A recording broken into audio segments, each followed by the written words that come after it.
சங்கீதம் 96.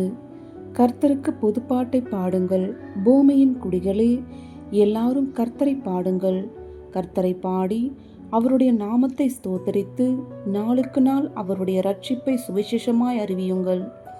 ஜாதிகளுக்குள் அவருடைய மகிமையையும் சகல ஜனங்களுக்குள்ளும் அவருடைய அதிசயங்களையும் விவரித்து சொல்லுங்கள்.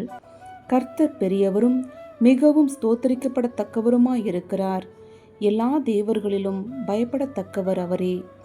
சகல ஜனங்களுடைய தேவர்களும் விக்கிரகங்கள் தானே. கர்த்தரோ வானங்களை உண்டாக்கினவர். மகிமையும் கனமும் அவர் சமூகத்தில் இருக்கிறது. வல்லமையும் மகத்துவமும் அவர் பரிசுத்த ஸ்தலத்தில் உள்ளது. ஜனங்களின் வம்சங்களே, கர்த்தருக்கு மகிமையையும் வல்லமையையும் செலுத்துங்கள். கர்த்தருக்கே அதை செலுத்துங்கள். கர்த்தருக்கு அவருடைய நாமத்திற்குரிய மகிமையை செலுத்தி காணிக்கைகளை கொண்டு வந்து அவருடைய பிரகாரங்களில் பிரவேசியுங்கள். பரிசுத்த அலங்காரத்துடனே கர்த்தரை தொழுது கொள்ளுங்கள். பூலோகத்தாரே, நீங்கள் யாவரும் அவருக்கு முன்பாக நடுங்குங்கள். கர்த்தர் ராஜரீகம் பண்ணுகிறார். ஆகையால் பூச்சக்கரம் அசையாதபடி உறுதிப்பட்டிருக்கும். அவர் ஜனங்களை நிதானமாய் நியாயம் தீர்ப்பார் என்று ஜாதிகளுக்குள்ளே சொல்லுங்கள்.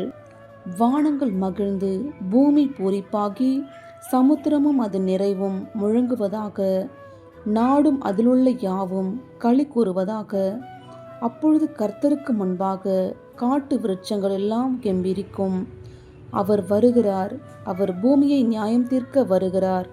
அவர் பூலோகத்தை நீதியோடும் ஜனங்களை சத்தியத்தோடும் நியாயம் தீர்ப்பார்.